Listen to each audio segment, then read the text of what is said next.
प्रिय दर्शकों, दिव्य महाप्रयोग में दिव्य चर्चा आज अष्टम भाव से संबंधित है। प्रिय दर्शकों, पिछले दिनों मैंने आपको 3 राशियों की चर्चा बताई थी। अष्टम भाव में अगर ये तीनों राशि अष्टम में है तो मैंने बताया था कि जातक की मृत्यु भगवान का नाम लेते हुए परिवार के मध्य होगी। देखिए, मृत्यु इसमें कहीं कोई संशय नहीं कि बेहद गुप्त है, गोपनीय है, और मरने वाला हमें आज तक कभी बता नहीं पाता कि कैसी रही है मृत्यु, कैसा स्वाद था उसका। तो यानी हम कल्पना ही कर सकते हैं इसके लिए। आज पुनः मैं 3 राशियों की चर्चा करूंगा जो अष्टम भाव में पड़ रही हैं। अगर आपके तो किस तरह के लक्षणों से युक्त होंगे आप अपने जीवन के अंतिमावस्था में। यदि आपकी जन्म कुंडली के अष्टम भाव में वृषभ राशि बन रही है, चेक करिए अपनी जन्म कुंडली में 2 नंबर 8वें घर में लिखा है, तो मृत्यु काल में आपको, या यूं कहें कि अपने जीवन के अंतिम समय में आप काफी मात्रा में कफ जनित, यूं समझ लिए भयंकर कफ से ग्रसित रहेंगे। आप बलगम की शिकायत लगातार बनी रहेगी, कफ के कारण ही परेशान आप रहेंगे, और संभव है कि कफ के ही कारण, सांस रुकने के कारण मृत्यु हो। यह संभावना है। प्रिय दर्शकों, यहां एक बात और बताना चाहता हूं। ये जो मैं मृत्यु के लक्षण आपको बता रहा हूं, बड़ा ध्यान से सुनिए और समझिए। ये सामान्य लक्षण है, ये सामान्य लक्षण है।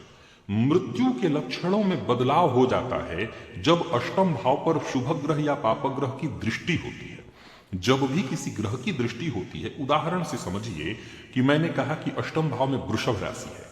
अब अगर अष्टम और अष्टमेश दोनों पर मंगल की दृष्टि पड़ रही हो तो यह संभावना, या शनि की दृष्टि पड़ रही हो या राहु की दृष्टि पड़ रही हो तो संभावना फिर अलग हो जाएगा। फिर यह संभावना बन जाएगी कि ऐसा जातक विष के कारण मृत्यु को प्राप्त होगा। अब यहां विष का अर्थ यह भी संभव है कि गलत दवा खा लेने के कारण, यानी कफ जन्य रोग तो उसको होगा, लेकिन गलत दवाई चल जाए, दवा रिएक्शन कर जाए, उसके चलते उसकी मृत्यु होगी। तो अष्टम भाव पर ग्रहों की दृष्टि से भी इस प्रभाव में अंतर आ जाता है। दूसरी राशि जो है आज हम जो चर्चा करेंगे वो कन्या राशि है। कन्या राशि भी यदि जन्म कुंडली के अष्टम में बनी हो तो यहां दवा के रिएक्शन से ही, और साथ ही साथ जीवन के अंतिमावस्था में ऐसे जातक को गुप्त रोग की भारी संभावना बनी रहती है, या ये संभावना होती है कि उसको कोई ना कोई गुप्त रोग बना ही रहता है। अब यहां गुप्त रोग का कई तरह का अर्थ निकलेगा, कई तरह की बातें होंगी। आज के इस परिवेश में, जैसे एक उदाहरण से मान लीजिए किसी को मधुमेह ही है, बहुत प्रबल है, तो मधुमेह के चलते मूत्र रोग अपने आप हो जाता है, ये भी अपने आप में है। कुछ और भी रोग हैं जिसे शास्त्रकार कहते हैं कि संभव है कि कन्या राशि अष्टम में हो तो इस तरह के रोग देखने में आते हैं, इसी रोग से मृत्यु जातक की होती है।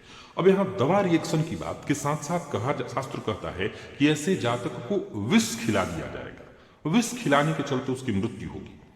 मैं समझता हूं कि एक समय रहा होगा जब लोगों को मारने के लिए विष का प्रयोग भी किया जाता रहा, आज भी किया जाता है, ना नहीं है, आज भी किया जाता है, लेकिन मैं इसको थोड़ा अलग ढंग से अब समझता हूं। समय के साथ यहां बदलाव माना जाएगा, और विष की जगह हम इस बात की चर्चा करेंगे कि दवा ही उसके लिए विष का कारण बन गई, अर्थात दवा रिएक्शन कर गया, दवा ने ही उसको नुकसान पहुंचा दिया और जातक की मृत्यु का वो कारण बन गया।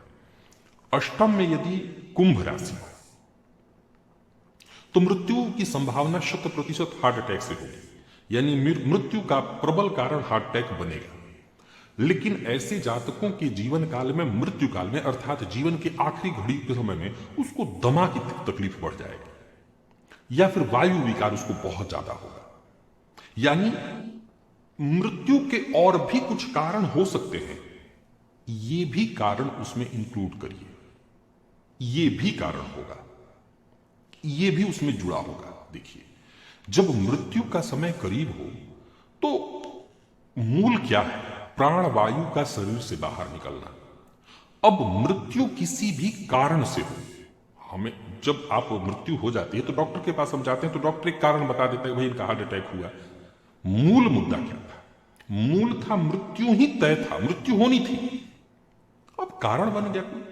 अब जीवन के जब हम उत्तरार्ध अवस्था में होते हैं, वृद्धावस्था में होते हैं, तो तरह तरह की परेशानियां होती हैं। कुंभ अष्टम में बनी है कुंभ राशि, तो ये बहुत प्रबल संभावना है कैसे जातक को दमा की तकलीफ होगी, दमे की तकलीफ से वो जूझ रहा होगा, या ये बहुत बड़ी संभावना है कि उसको वायु विकार होगा।